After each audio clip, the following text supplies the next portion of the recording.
Assalamualaikum warahmatullahi wabarakatuh. Apa kabar anak-anak bapak semuanya? Semoga saja dalam keadaan yang baik-baik saja ya. Hari ini kita akan lanjutkan bab 2 kita, Khazanah Sastra Melayu. Tapi hari ini kita akan masuk ke bagian kedua. Kalau kemarin bagian pertamanya bercerita tentang pantun, Khazanah pantun.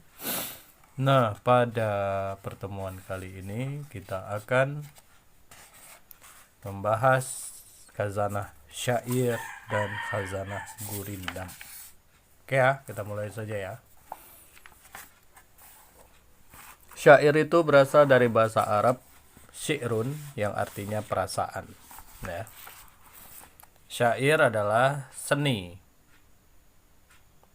yang disadur dari Arab dan Parsi atau Persia, kemudian dimasukkan ketentuan dan ketentuan dari khas Melayu sehingga menjadi syair dengan nuansa dan warna khas Melayu itu sendiri.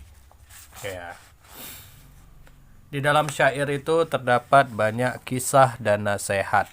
Ya, di dalam syair terdapat kisah dan nasihat. Pengarang dan pelantun atau pembaca syair itu disebut sebagai penyair. Jadi istilah penyair itu artinya adalah orang yang membaca atau melantunkan syair dan juga atau ya orang yang pengarangnya. Jadi pemaknaan penyair itu ada dua. Satu, bisa orang yang membaca atau melantunkan syair. Satu lagi bisa juga orang yang sebagai pengarang syairnya. Jadi seperti itu. Nah, ada tokoh utama dalam penyebaran syair di wilayah Nusantara pada zamannya, yaitu namanya adalah Hamzah Al-Fansuri. Itu dia ya.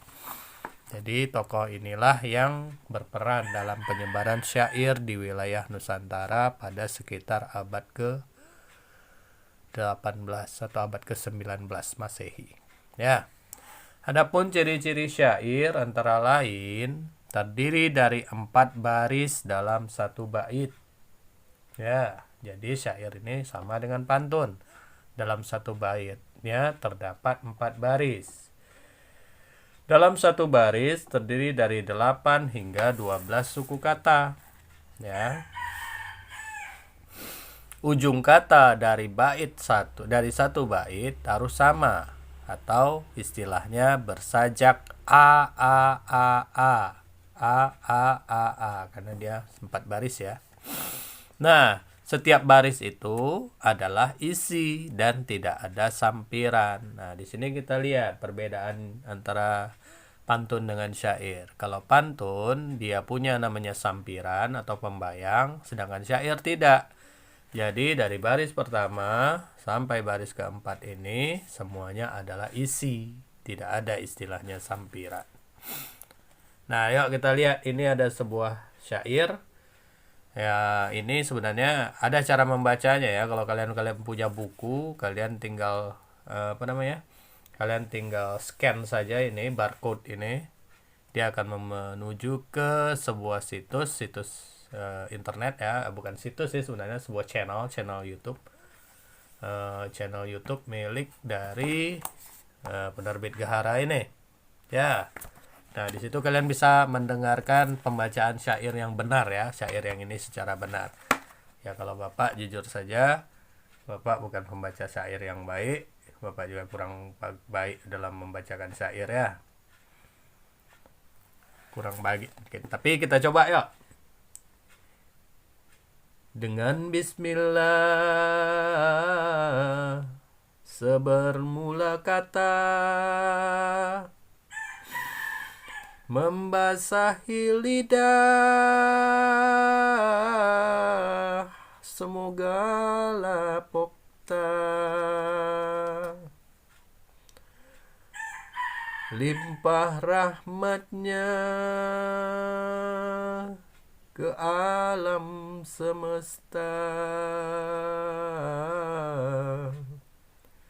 ilham pun datang kepada beta.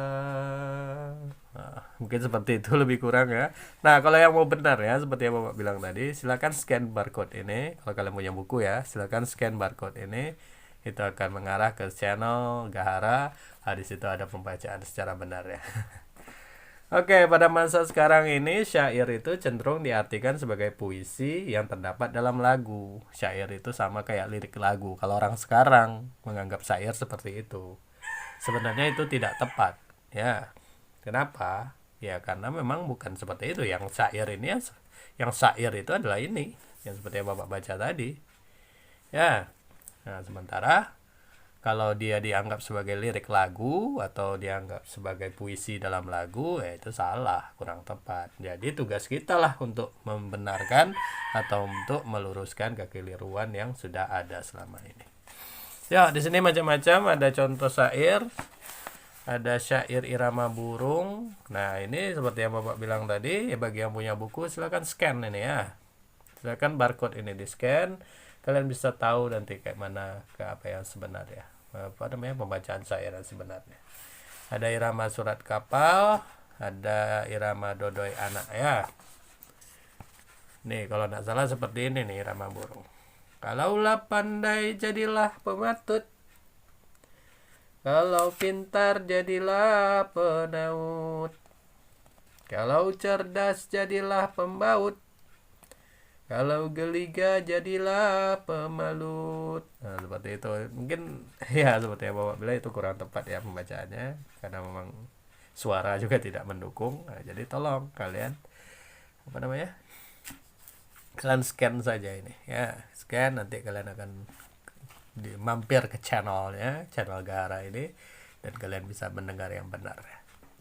Oke, kita lanjutkan gurindam lagi ya. Nah, Khazanah Gurindam. Gurindam ini adalah puisi Melayu lama yang mengandung petuah dan nasihat ya. Gurindam ini adalah puisi Melayu lama ya yang mengandung petuah dan nasihat. Ada yang berpendapat Gurindam itu berasal dari bahasa Tamil ya, yang bunyinya kerindam ya, yang artinya adalah umpama. Ya, ada yang berpendapat kalau gurindam itu berasal dari bahasa Tamil, kerindam yang artinya umpama. Nah, ada pula yang menyebut bahwa kata gurindam itu berasal dari bahasa Parsi atau Persia, yakni gerindam ya, yang artinya sama ujung. Namun kebanyakan peneliti tidak setuju. Kenapa tidak setuju? Karena gurindam ini begitu khas, yang hanya ada dan berkembang di wilayah Melayu saja. Jadi memang gurindam ini cuma adanya di tanah Melayu saja, tidak ada di belahan dunia yang lain. Jadi kalau dibilang gurindam itu dari bahasa Parsi, rasanya kurang tepat ya. Atau dari bahasa Tamil, kerindam artinya umpama, itu kurang tepat. Ya, itu dia. Oke, gurindam itu ada di kampung-kampung ya, masih berkembang di kampung-kampung ya, yang bertaut atau bergabung dalam cerita-cerita rakyat seperti Bujang Tandomang, Bujang Si Undang, Sutan Peminggir, dan Bujang Tan Gemo. Itu adalah cerita-cerita rakyat yang disampaikan dengan menggunakan gurindam. Jadi gurindam ini bergabung dengan cerita-cerita rakyat ya, menjadi bagian dari budaya wilayah itu. Gurindam biasanya dituturkan dalam upacara adat, terutama oleh orang-orang tua atau pemangku dan pemuka adat. Jadi gurindam ini biasanya dituturkan oleh orang-orang tua ya. Sayang ya. Kenapa begitu? Karena generasi mudanya sudah tidak tertarik lagi atau tidak berminat lagi dan semakin jauh dari tradisi itu. Ya, sayang sekali ya. Sayang sekali generasi muda tidak lagi berminat. Makanya kita dalam pelajaran Arab Melayu ini, dalam budaya Melayu Riau ini, mohon maaf tadi salah sebut, dalam budaya Melayu Riau ini, Ya, kita mempelajari gurindam, biarpun di tingkat SD masih tingkat awal, masih dasarnya saja atau masih pengenalan saja. Tapi setidaknya untuk nanti ke depannya, ayo kita lestarikan budaya gurindam. Kalau perlu kalau kita tulis lagi bentuk gurindam yang baru ya.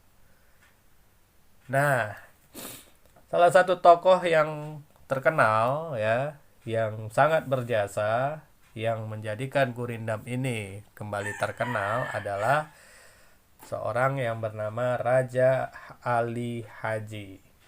Dia menggubah atau menulis yang judulnya Gurindam 12 pada tahun 1847 Masehi, yang mengandung 12 pasal atau 12 bagian. Makanya Gurindam ini dinamai atau dijuduli Gurindam 12. Kenapa tadi? Karena terdiri dari 12 pasal. Oke. Nah, kemudian juga salah satu, kalau Raja Ali Haji ini tokoh yang sudah lama ya. Tokoh yang hidup di abad ke-18, abad ke-19 Masehi.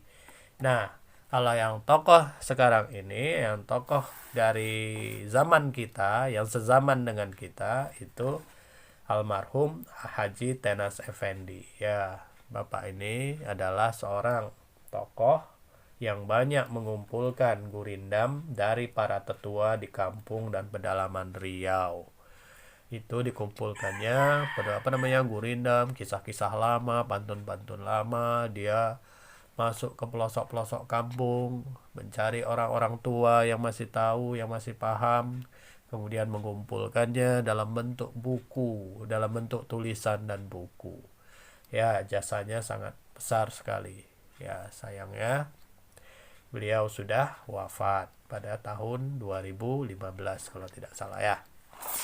Nah, di sini ada beberapa kumpulan gurindam yang dikumpulkan oleh Raja Ali Haji. Yuk kita baca, yuk. Apabila hidup hendak terpuji, tuntutlah ilmu sepenuh hati. Apabila hidup hendak selamat, tuntutlah ilmu dunia akhirat. Apabila hidup hendak berjaya, tuntutlah ilmu sehabis daya. Apabila hidup tidak berilmu, duduk bingung, tegak termangu. Nah, ciri-ciri gurindam itu sebagaimana pantun dan sebagaimana syair, gurindam itu juga punya ciri-ciri yang dapat kita langsung kenali, dapat langsung kita identifikasi bahwa itu adalah gurindam. Apa saja ciri-cirinya? 1. Terdiri dari 2 baris dalam 1 bait. 2. Dalam 1 baris terdapat 6 sampai 16 suku kata. 3. Ujung kata dalam 1 bait harus bersajak AA, bukan AAAA. Kenapa? Siapa yang tahu? Ya, benar, karena dia cuma terdiri dari 2 baris ya dalam 1 bait ya. Dan keempat, tiap baris mempunyai hubungan sebab akibat. Baris pertama itu disebut syarat, baris kedua itu disebut jawab. Ayo kita perhatikan di sini ya. Kita ambil contoh sebuah gurindam yang tadi kita baca. Apabila hidup hendak terpuji, tuntutlah ilmu sepenuh hati. Ya, kita lihat 2 baris kan, coba terdiri dari 2 baris. Ya. Nah, ini terdiri dari katanya 6 hingga 16 suku kata. Apabila hidup hendak terpuji. Jadi dari 6 kata ke 6 suku kata sampai 16 itu dia ranknya ya, atau kisarannya. Oke, ujung katanya harus bersajak dalam 1 bait itu ujung katanya harus punya bunyi yang sama, yaitu bersajak AA tadi ya. Di sini contohnya. Apabila hidup hendak terpuji, tuntutlah ilmu sepenuh hati. Semuanya dari 2 baris itu menggunakan bunyi I sebagai ujungnya. Itu dia ya dimaksud dengan bersajak atau berima AAAA. Ya, kemudian yang terakhir, tiap baris itu mempunyai hubungan sebab akibat. Baris pertama disebut syarat, baris kedua disebut jawab. Nah, apabila hidup hendak terpuji, itu disebut dengan syarat. Ya, jadi semacam sebab gitu ya. Nah, Tuntutlah ilmu sepenuh hati. Nah, di situ seperti menjawab dari ungkapan yang pertama tadi, dari baris yang pertama tadi. Jadi makanya disebut dengan istilah jawab atau akibat. Jadi syair ini salah. Jadi gurindam ini ibaratkan seperti ada sebab dan ada akibat. Oke ya. Semoga paham dengan penjelasan singkat Bapak ini. Nah, gurindam 12 itu juga bisa kalian bisa kalian scan dan bisa kalian dengar pembacaannya lewat situs lewat dari channel penerbit Gahara ini. Ini ada, kalau punya buku sekali lagi silakan barcode ini di scan sehingga kalian bisa mendengarkan pembacaan dari gurindam 12. Oke ya. Nah, tugas kita untuk minggu ini dia ya, salinlah materi setelah menyimak video pembelajaran Khazanah Sastra Melayu yang bagian kedua yang baru saja selesai Bapak terangkan ini. Jadi kalian salin materi berdasarkan video ini. Kemudian kerjakan latihan, ada 5 soal, nanti akan fotokan biar jelas ya. Oke, mohon maaf kalau ada kekurangan. Assalamualaikum warahmatullahi wabarakatuh.